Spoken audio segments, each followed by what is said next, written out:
Hello everyone. इस video में discuss करने वाले हैं तमिलनाडु बोर्ड टेक्स्ट बुक का फर्स्ट चैप्टर एंड उसका second part the Indus civilisation.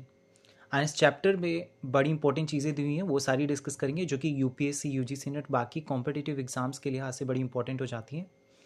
And ये जो तमिलनाडु बोर्ड की सीरीज़ जो हमने शुरू की थी उसी का एक पार्ट है।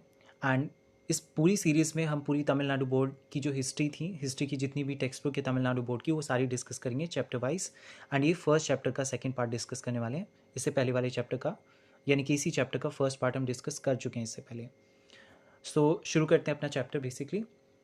Indus civilisation represents the first phase of the urbanisation in India. इसका मतलब ये है कि जो इंडस सिविलाइजेशन है, ये हम सब जानते हैं कि इंडस सिविलाइजेशन वर्ल्ड की one of the first civilisation है। जो दुनिया की जो सिविलाइजेशन है उनमें जो फर्स्ट सिविलाइजेशन है दुनिया की, उनमें से ही एक सिविलाइजेशन है। इसके अलावा अगर हम देखें साइमल्टेनियसली और भी सिविलाइजेशंस थी वर्ल्ड में, जैसे कि Mesopotamia, Egyptian civilisation, Chinese civilisation and Harappa उन्हीं में से एक थी। यानी कि दुनिया की पहली सिविलाइजेशंस में से एक है। ये हमें समझना है, जिस वजह से बड़ी रेलेवेंट हो जाती है। और दूसरी वजह कि ये सिविलाइजेशन रिप्रेजेंट करती है इंडिया में first phase of urbanisation. Urbanisation एक प्रोसेस को कहते हैं जिसमें शहरों एक प्रोसेस होती है जिसमें शहरों का इमर्जेंस होता है, अर्बन सेंटर्स का इमर्जेंस होता है। एंड ये प्रोसेस कोई सिंपल प्रोसेस नहीं है, बल्कि एक कॉम्प्लेक्स प्रोसेस है। एंड ये प्रोसेस इसलिए कॉम्प्लेक्स है क्योंकि शहरों के आने के लिए आपको सरप्लस चाहिए, डिवीज़न ऑफ लेबर चाहिए, आपको राइटिंग स्क्रिप्ट, ट्रेड, एक्सचेंज, ये सब का एक सोशल नेटवर्क चाहिए जो कि बड़ा कॉम्प्लेक्स है। इसलिए अगर आप देख रहे हैं कि वर्ल्ड में, और अगर इंडियन हिस्ट्री की बात करें तो इंडियन हिस्ट्री में अगर फर्स्ट टाइम सिटीज़ आती हैं या डेवलप होती हैं तो कब होती हैं? हड़प्पन फेज़ में, जिसे इंडस सिविलाइजेशन भी बोला जाता है। तो इसलिए यहाँ पे जो फर्स्ट लाइन दी हुई है उसमें दो चीज़ें आपको समझनी है। देखिए, ऐसे पढ़ना है, रीडिंग बिटवीन द लाइन। तो जब भी बुक्स पढ़ें उनको वर्ड ना पढ़कर समझें, मतलब ये क्या है बस रट लें, बल्कि उनको समझें वाई। अगर हम बात करें फर्स्ट सेंटेंस की, तो यहाँ पे बात की गई है कि इंडस वैली सिविलाइजेशन वर्ल्ड की फर्स्ट सिविलाइजेशंस में से एक है। एंड अगर आपको नहीं मालूम है सिविलाइजेशन क्या होता है तो उस पर भी मैंने एक वीडियो बनाया हुआ है, वो वीडियो ज़रूर से देखें क्योंकि वो कॉन्सेप्ट्स को आपको क्लियर करने में मदद करेगी। और वो अमर फारूकी के नाम से मिलेगी। अमर फारूकी जो कि प्रोफेसर हैं मेरे खुद, जिन्होंने मुझे भी पढ़ाया है। एंड वो वीडियो आपको मिल जाएगी चैनल पे, उसको ज़रूर से देखें। Basically civilisation, Indus valley civilisation world की फर्स्ट सिविलाइजेशन है।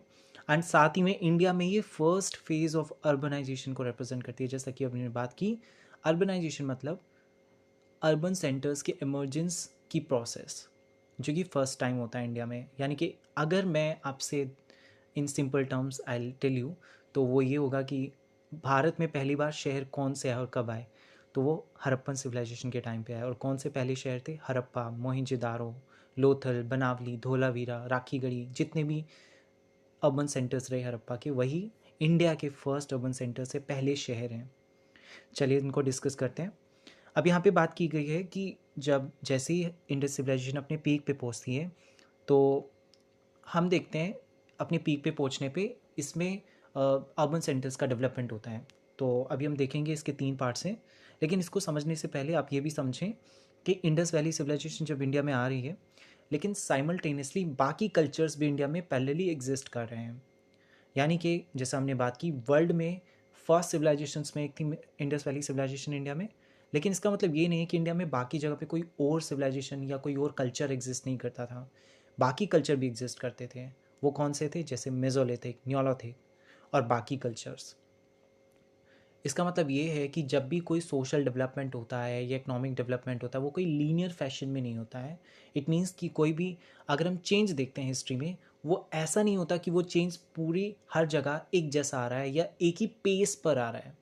यानी कि इंडिया के बहुत सारे पार्ट्स में सिविलाइजेशन बहुत पहले आई और कुछ पार्ट्स में सिविलाइजेशन बहुत बाद में आई। ये हमें समझने की ज़रूरत है। और आज भी ऐसा होता है ना, जैसे अगर आप देखें दिल्ली को कंपेयर करें अंडमान निकोबार के आइलैंड से, तो आप देखेंगे कि डेवलपमेंट का जो पेस है वो कितना अलग है। तो ये हमें समझने की ज़रूरत है। इसलिए हमें जानने की ज़रूरत है कि ये जो पेस है, जो स्पीड है अब डेवलपमेंट की, वो अलग अलग जगह पे अलग अलग रही है। और ये भी बड़ा कंट्रोवर्शियल है कि डेवलपमेंट क्या होता है। एनीवे हम इसे सोशल लेंस से देखेंगे। यहाँ तक चीज़ें क्लियर है होपफुली। तो न्योलिथिक, मेसोलिथिक क्लियर है।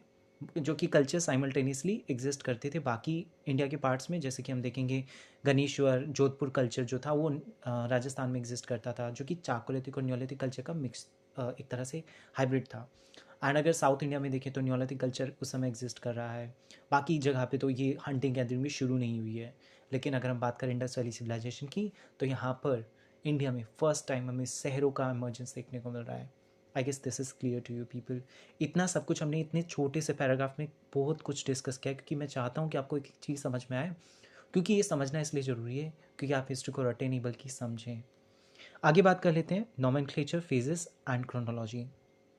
इसमें हम डिस्कस करने वाले हैं नॉमेनक्लेचर की। नॉमेनक्लेचर का मतलब बेसिकली है, क्या हड़प्पन सिविलाइजेशन को हड़प्पन सिविलाइजेशन बोलना सही है या फिर इसको इंडस सिविलाइजेशन बोलना सही है, क्योंकि इसके कोई एक नाम नहीं, कई नाम है।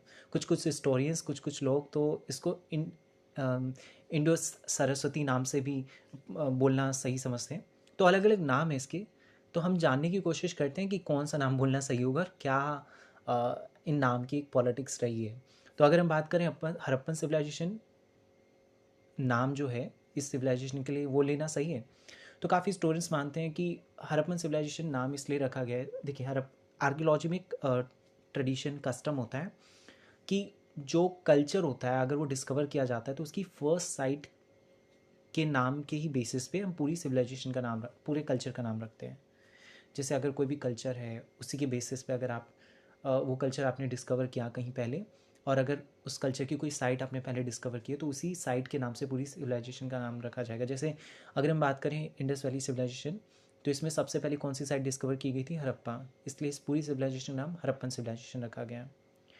दूसरा नाम जरा उस पर विचार कर लेते हैं, जैसे कि इंडस वैली सिविलाइजेशन, क्योंकि इंडस वैली सिविलाइजेशन एक बहुत इंपॉर्टेंट रिवर, इंडस एक बहुत इंपॉर्टेंट रिवर है। उसी की वैलीज, उसी के आसपास हम देखेंगे पूरी सिविलाइजेशन डेवलप हुई।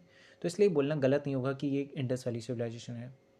लेकिन अभी जैसे जैसे एक्सकवेशंस होते जा रहे हैं हम देखते जा रहे हैं कि इंडस वैली के आसपास ही नहीं बल्कि ये तो बहुत दूर दूर तक फैली है सिविलाइजेशन। अगर हम देखें पाकिस्तान के एकदम वेस्टर्न कोस्ट में से लेकर के अगर इंडिया के वेस्टर्न उत्तर प्रदेश तक की बात करें, इतनी दूर दूर इतने ह्यूज इसका एक्सपेंशन है।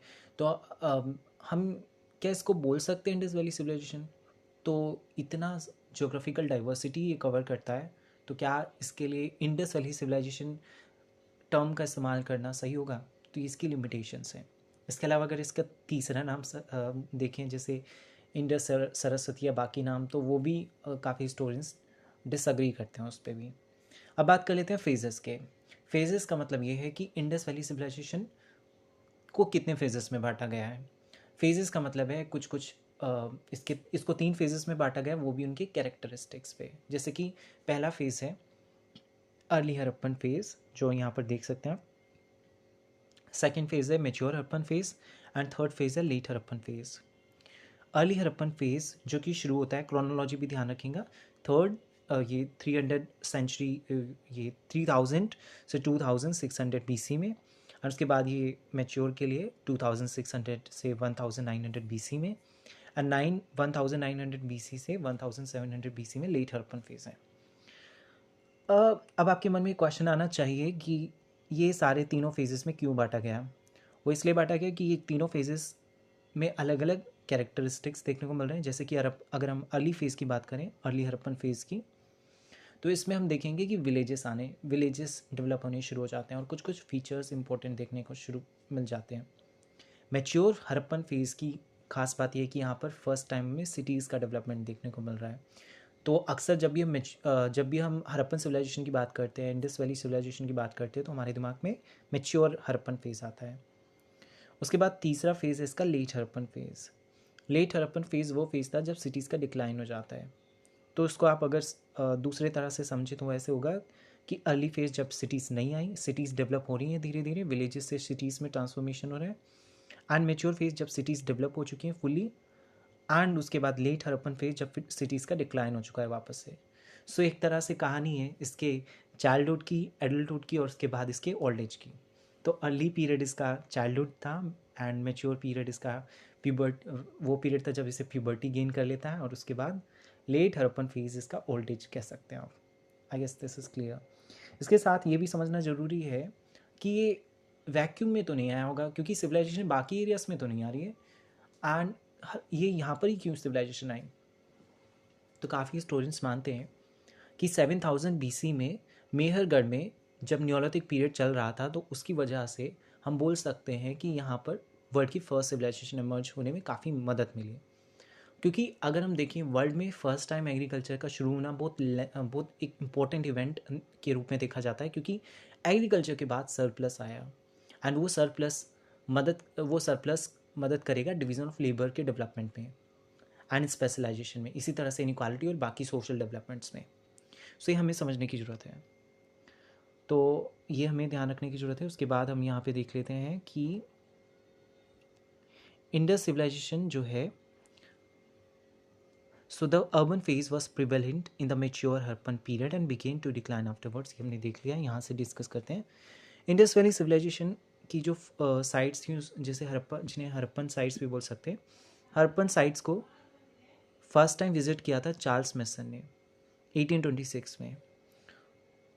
उसके बाद एक अमरी इसी की साइट है, अर्ली हरप्पन साइट है, उसको विजिट किया था अलेक्जेंडर ब्रोन्स ने 1831 में, एंड इसके साथ बाकी साइट को भी विजिट किया गया अलग अलग आर्कियोलॉजिस्टों के द्वारा, लेकिन इसका जो इम्पोर्टेंस है वो कोई समझ नहीं पाया।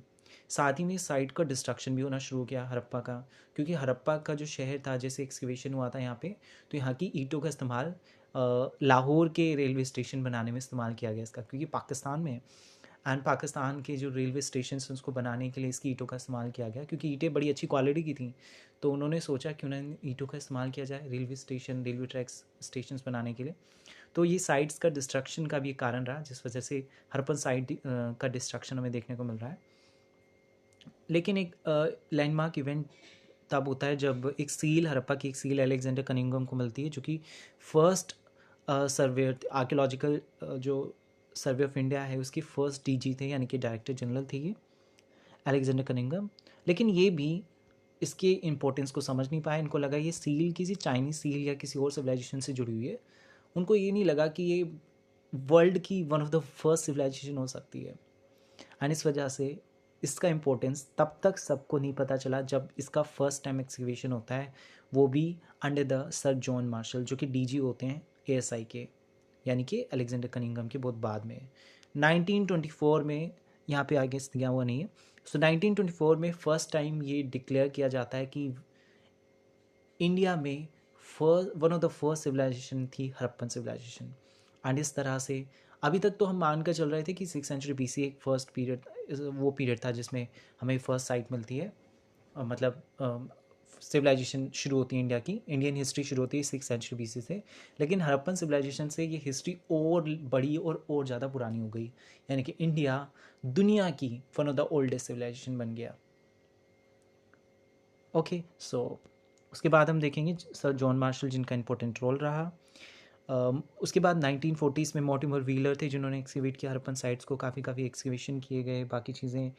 एंड क्योंकि इसके बहुत सारे पार्ट्स पाकिस्तान, इंडिया में मिलते हैं हमें, कुछ साइट्स, एक साइट जैसे कि अगर हम बात करें तो अफ़गानिस्तान में भी मिलती है, शौतंगई। यहाँ पे इसकी साइट्स के बारे में दिया हुआ है, जैसे कि कालीबंगन जो इंडिया में है, अगर हम देखें लोथल, राखीगढ़ी, धोलावीरा, जो कि इंडियन साइट्स हैं।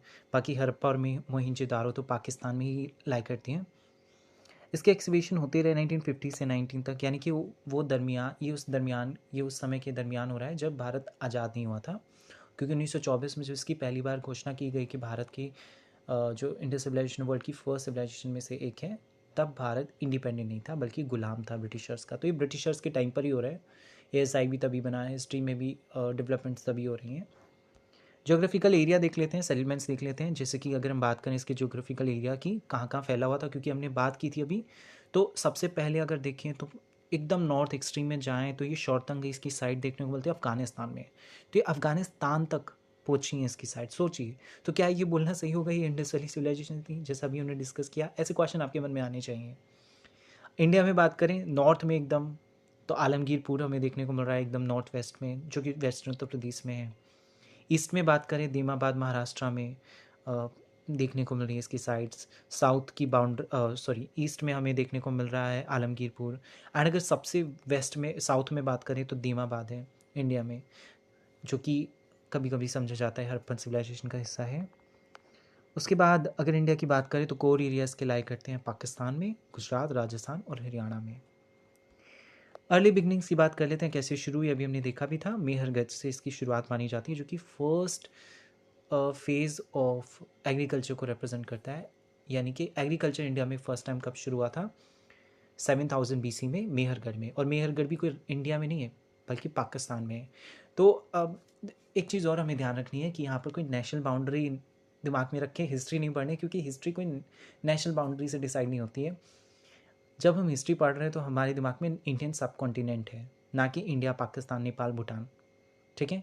सो जब इंडिया की बात करें तो साउथ एशिया को एक साथ ले रहे हैं हम, या फिर इंडियन सब कॉन्टिनेंट की बात करें तो अक्सर आप देखेंगे स्टैंडर्ड बुक्स में इंडियन सब कॉन्टिनेंट लिखा होता है, ना कि इंडिया।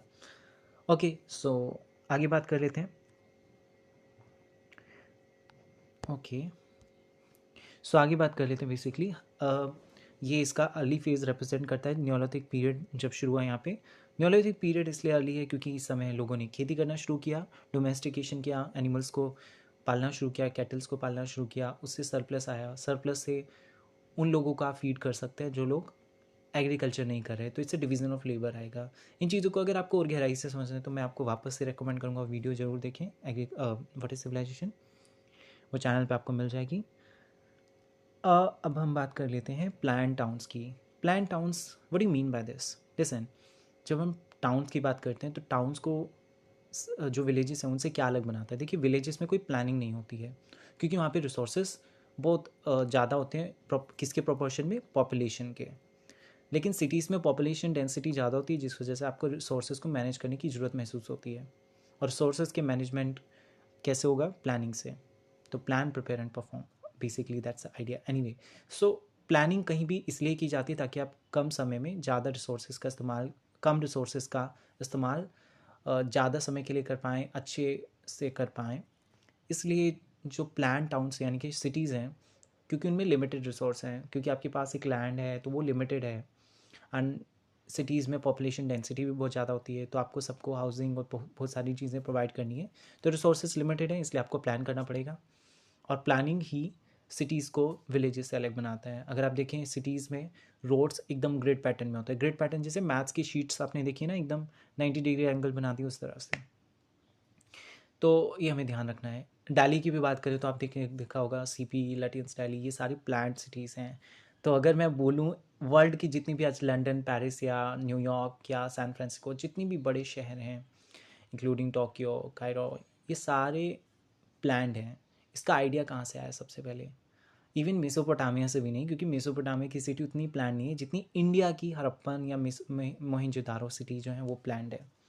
तो एक तरह से जो वर्ल्ड को फर्स्ट सिटीज़, प्लान सिटी का जो आइडिया था वो इंडिया ने दिया। We can say like this, right. So अगर हम बात करें प्लानिंग सिटीज़ की, हमें देखने को मिलता है हड़प्पा, जो कि पाकिस्तान में है, पंजाब के उसके, पाकिस्तान के पास भी एक पंजाब है, उसके सुना होगा अपने, लाहौर।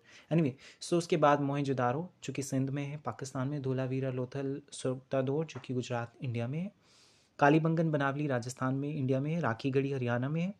इसकी मेजर सिटीज़ हैं जो कि प्लान थी। एंड प्लानिंग में एक चीज़ और हमें ध्यान रखनी, सिटीडल एंड लोअर टाउन।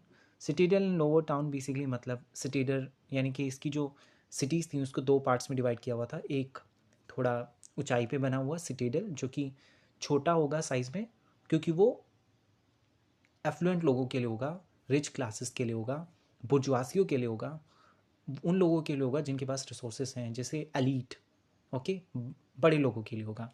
और एक दूसरी तरफ एक और शहर का दूसरा हिस्सा होगा जो कि साइज़ में बड़ा होगा, ये साधारण आम लोगों के लिए होगा, प्लोरिटरेट्स के लिए होगा।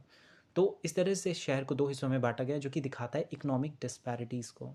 यानी कि अगर हम देखें आज का जो इकोनॉमिक डिस्पैरिटी है पुअर और रिच के बीच में, इतना उसकी शुरुआत यहाँ से होनी शुरू हो गई। एनीवे, सो प्लान टाउन्स हमने देखा, हम देखेंगे यहाँ पे बाथरूम्स का होना, हाइजीन पर इतना ध्यान देना, इनका ड्रेनेज सिस्टम बड़ा ही अच्छा था, वो सारी चीज़ें हमें यहाँ देखने को मिलती हैं। तो ये ध्यान रखना आपको, इसके टाउन्स को दो पार्ट्स में बांटा हुआ था, city and lower town. And ये मैप में आप देख सकते हैं इंपॉर्टेंट साइट्स, हड़प्पा, राखीगढ़ी, गनीरीवाला, मोहनजोदारो जो कि साइज़ में भी काफ़ी बड़ी साइट्स हैं। ग्रेट पाथ, हम सब जानते हैं ग्रेट पाथ सिचुएटेड है मोहनजोदारो में इसके बारे में यहाँ पे दिया हुआ है, जो कि जिप्सम मोर्टार से बना है, ब्रिक से बना है। एंड काफ़ी स्टूडेंट्स मानते हैं इसको रिचुअल बाथ के रूप में, यानी कि इसका कोई रिलीजियस सिग्निफिकेंस होगा। काफ़ी मानते नहीं, इसका कोई रिलीजियस सिग्निफिकेंस नहीं है। मैं आपको सजेस्ट करूँगा इसको कंपेयर करें रोम के बाकी बात से, ताकि आपको एक आइडिया हो कंपेरेटिवली। सबसिस्टेंस और इकनॉमी की बात करें, क्या खाते थे क्या नहीं खाते थे, तो अगर हम देखें तो ये लोग बार्ली, वीट का इस्तेमाल कर रहे हैं, लेंटिल, चिकपी, सेसमन, मिलेट्स का इस्तेमाल कर रहे हैं।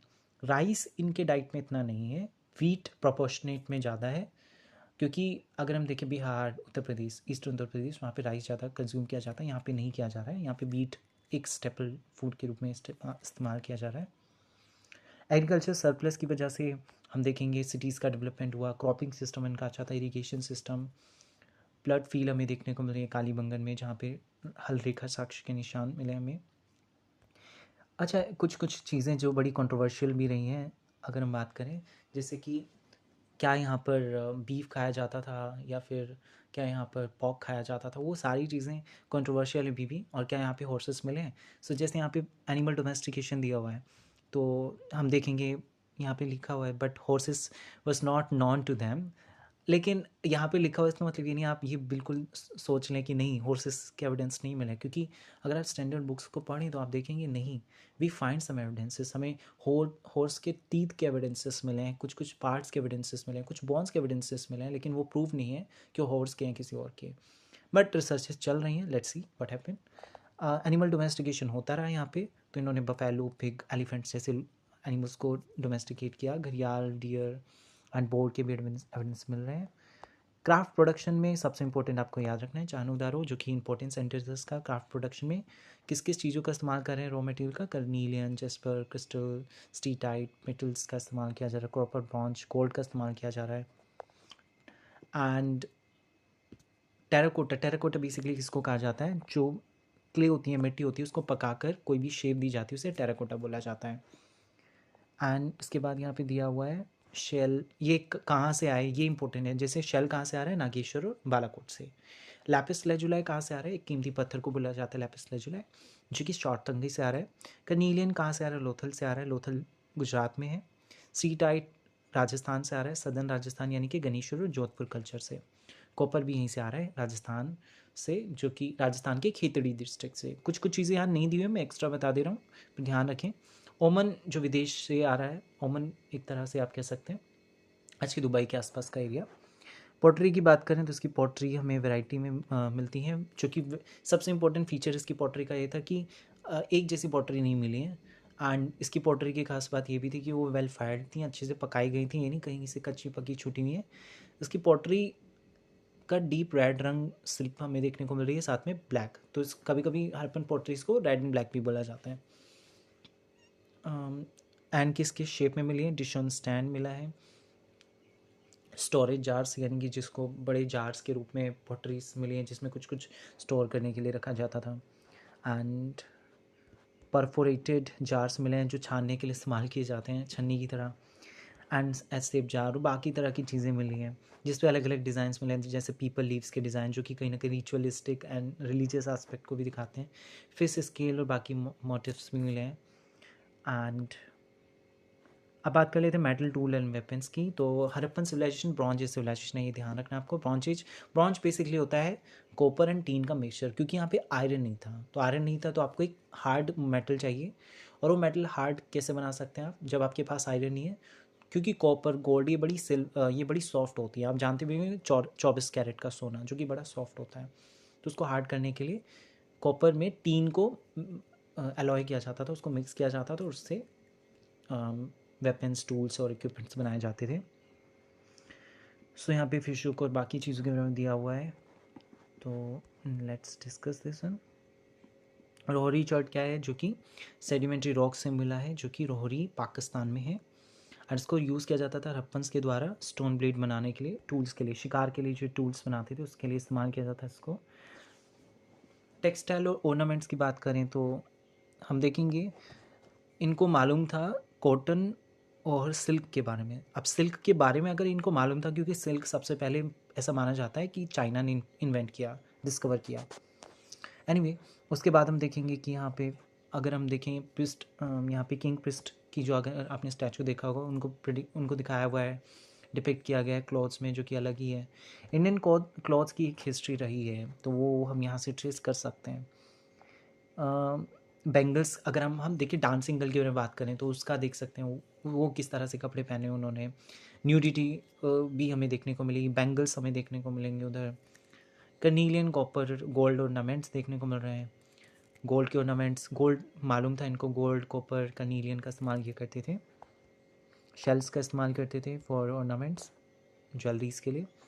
ट्रेड एक्सचेंज की बात करें तो अलग अलग साइट से इनका ट्रेड था। सबसे मिथ जो मैंने अपनी जो उपेंद्र सिंह पर वीडियो है उसमें भी बताया है कि अक्सर स्टूडेंट्स मानकर चलते हैं कि मेसोपोटामिया एंड हड़प्पा का एक अलग ही रिलेशन रहा, लेकिन सब इतना सब्सटेंशियल रिलेशन नहीं था इसका बाकी जगहों से भी, जैसे Oman, Bahrain, Iraq, Iran, Iraq यानी कि मेसोपोटामिया, सो इनसे भी रिलेशन रहे इसके ट्रेड के। एंड इसके सबूत मिलते हैं, जैसे क्यूनिफॉर्म स्क्रिप्शन है। क्यूनिफॉर्म क्या है? ये मेसोपोटामिया की स्क्रिप्ट को कहा जाता है। तो ये दिखाता है कि हड़प्पा के बारे में मेसोपोटामियंस को मालूम था, और वो मेसोपोटामिया को मेहलुलू के नाम से बोलते थे, मेहलुआ या आप कह सकते हैं। एंड कई वेराइटीज़ ऑफ गुड्स उनसे एक्सचेंज की जाती थी, कर्नीलियन, लैपिस लेजुलाई, गोल्ड एंड बाकी जैसे हमने अभी बात की थी ना, ओमन से कॉपर आ रहा है। वेट एंड मेजर्स की बात करें तो हम देखेंगे यहाँ पे क्यूबिकल चार्ट्स जो बेसिकली हैं, इनका इस्तेमाल किया गया वेट्स के रूप में, यानी कि वजन तोलने के लिए एंड बाकी चीज़ों के लिए।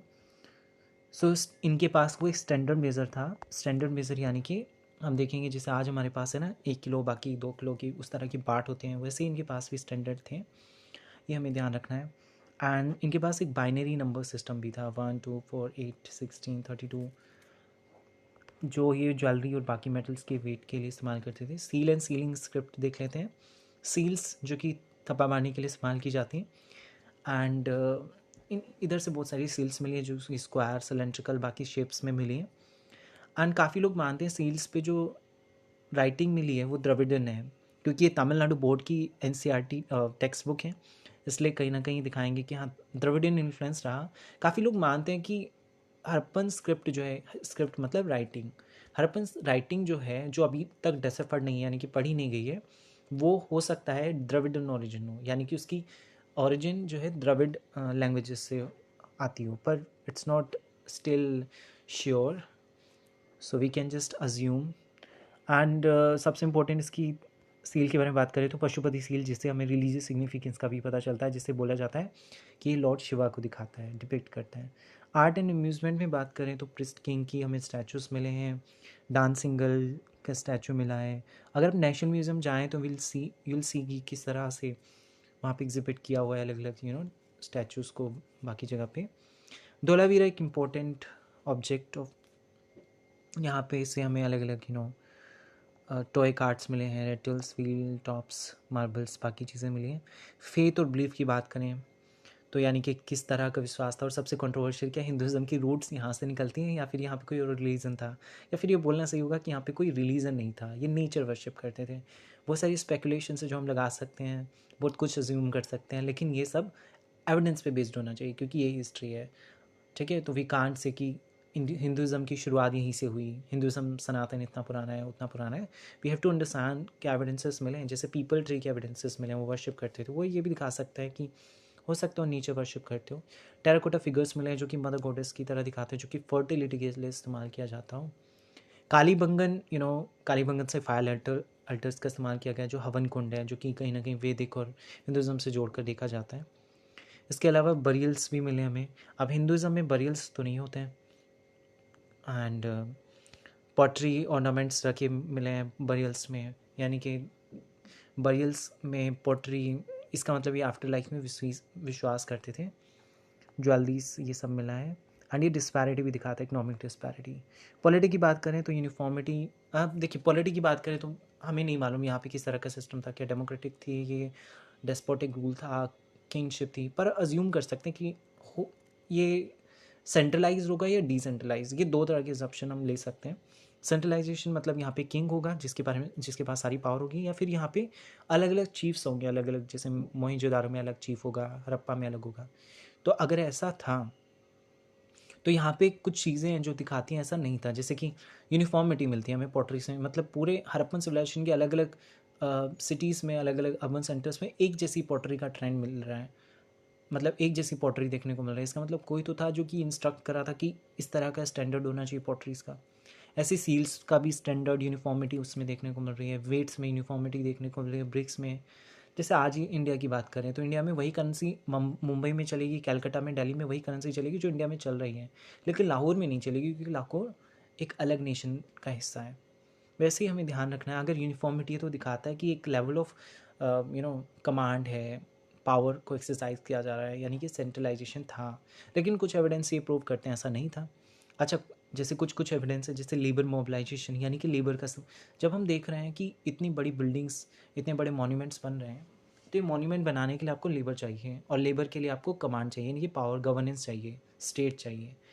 अब मैं वापस से आपको रिकमेंड करूँगा, अगर आपको ये चीज़ें समझने में थोड़ी भी डिफ़िकल्टी हो रही है तो आप वीडियो देखें वापस से, जो मैंने बनाई है व्हाट इज़ सिविलाइजेशन, क्योंकि ये चीज़ें बड़ी इंपॉर्टेंट है समझना फर्स्ट सिविलाइजेशन के तौर पे।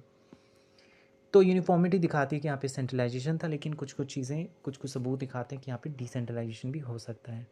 Authorship, making of Indian culture की बात करें तो one of the school argue the author of the Harappan civilisation were the speaker the Dravidian languages, यानी कि दिखा रहे हैं कि किस तरह से कुछ कुछ बोल रहे हैं कि इंडिया की, अगर इसकी राइटिंग की बात करें तो काफ़ी लोग मानते हैं कि द्रविडन जो स्कूल है, यानी कि द्रविडन मतलब basically Tamil, Malayalam, south and southern Indian languages से ही इसका कहीं ना कहीं लिंक है, ऐसा काफ़ी लोग मानते हैं। कंटेम्प्रेरी कल्चर जो है इंडस वैली सिविलाइजेशन की, उसके बारे में बात की गई है।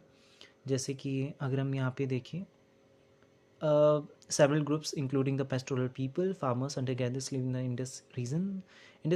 Regions have a villages and large town. Population of that time was mixed. तो यहाँ पे बात की गई है कि इंडस वैली सिविलाइजेशन में, जैसे हमने बात की थी अर्बन सेंटर से, सिर्फ शहर ही नहीं है बल्कि बाकी भी कम्युनिटी के लोग रहते थे जो शहरों, क्योंकि शहरों में हम देखते हैं सेकेंडरी और टर्सरी सेक्टर जो होता है इकोनॉमी का, उसमें वो प्रैक्टिस करने वाले लोग ही होते हैं, लेकिन ऐसा नहीं था। यहाँ पे प्राइमरी सेक्टर के लोग भी थे, क्योंकि आपको सस्टेन करना है बाकी पॉपुलेशन को। सो यहाँ पे दिया हुआ है गुजरात, अरुणाचल प्रदेश, बाकी जगह पे अलग अलग कल्चर से, न्योलिथिक कल्चर हम देखेंगे, बाकी जगह के वेस्टर्न चाकोलिथिक कल्चर। ओके, सो यहाँ पे दिया हुआ है कर्नाटका और आंध्रा रीजन में उस समय न्योलिथिक कल्चर था। चारकोलिथिक कल्चर डेक्कन वाली इंडिया में था, वेस्टर्न पार्ट में इंडिया के जैसे राजस्थान, बाकी जगह भी न्योलिथिक कल्चर था। जैसे कश्मीर की बात करें, हमने सुना होगा कश्मीर के कुछ साइट्स के बारे में, गंगा वैली में, सेंट्रल, यहाँ पे अलग अलग कल्चर्स। इस तरह से अगर हम इंडिया में देखें तो इंडस वैली में फर्स्ट सिविलाइजेशन इमर्ज कर रही है, सिटीज़ आ रही हैं, बाकी जगह पे न्योलिथिक है, कहीं पे चाकोलिथिक है, कहीं कहीं मेसोलिथिक भी, और कहीं पर अभी ये चीज़ें शुरू भी नहीं हुई हैं, यानी कि एक जैसे डेवलपमेंट नहीं हो रहा है पूरे इंडिया में, और पूरे इंडिया में क्या पूरे वर्ल्ड में ऐसा नहीं हो रहा है, जो कि ये दिखाते हैं। क्योंकि फर्स्ट सिविलाइजेशन अगर बात करें तो दुनिया में 4-5 ही थी, जैसे India, Indus valley civilisation, Chinese civilisation, Egyptian civilisation और मेसोपोटामियन। तो दिखाते हैं कि हाँ, एक जैसा डेवलपमेंट सब में नहीं रहा, अनइक्वालिटी मतलब यूनिफॉर्मिटी नहीं थी, ये हमें समझने की ज़रूरत है। इसके डिक्लाइन के बारे में बात करें तो इसका डिक्लाइन 1900 BC में शुरू हो गया, और इस समय सिटीज़ डिक्लाइन करने लगी, शहर ख़त्म होने लगे। एंड ये क्यों ख़त्म होने लगे, काफ़ी स्टूडेंट्स बोलते हैं क्लाइमेट चेंज की वजह से, काफ़ी बोलते हैं कि एक्सेसिव फ्लड आ गई या बाकी चीज़ें। कुछ कुछ हिस्टोरियन साइड करते हैं इंडो आर्यंस, जो आर्यंस थे उनका इन्वेजन हुआ। नई नई रिसर्चेस निकल कर आए हैं, जैसे गुरदीप सिंह का इकोलॉजिकल में आर्ग्यूमेंट है, वो बोलते हैं कि इकोलॉजिकल इम्बैलेंस की वजह से ऐसा हुआ। तो अलग अलग हिस्टोरियंस पे अलग अलग आर्ग्यूमेंट देते हैं, लेकिन आपको सारे एस्पेक्ट्स को कवर करना है। देखिए, इस पूरे हड़प्पा की वाले चैप्टर में बड़ी अनसर्टिनिटी है, इस पूरे चैप्टर या टॉपिक में हम बात करें, क्योंकि ये सब आर्कियोलॉजिकल सोर्सेज से पता चल रहा है, आपके पास लिटरेरी सोर्सेज नहीं है। ओके, क्योंकि हमारे पास यहाँ रिटन राइटिंग जो है वो अभी डेसफर्ड नहीं है, तो हमें काफ़ी कुछ नहीं मालूम है। सो हमें सारी चीज़ों को हाईलाइट कर कर देखना है। So that's all, thanks for watching the video. I hope कि आपको वीडियो पसंद आई होगी, एंड इसके बाद हम सेकेंड चैप्टर पर भी डिस्कस करने वाले हैं इस तमिलनाडु बोर्ड की हिस्ट्री के बारे में। Thanks for watching the video.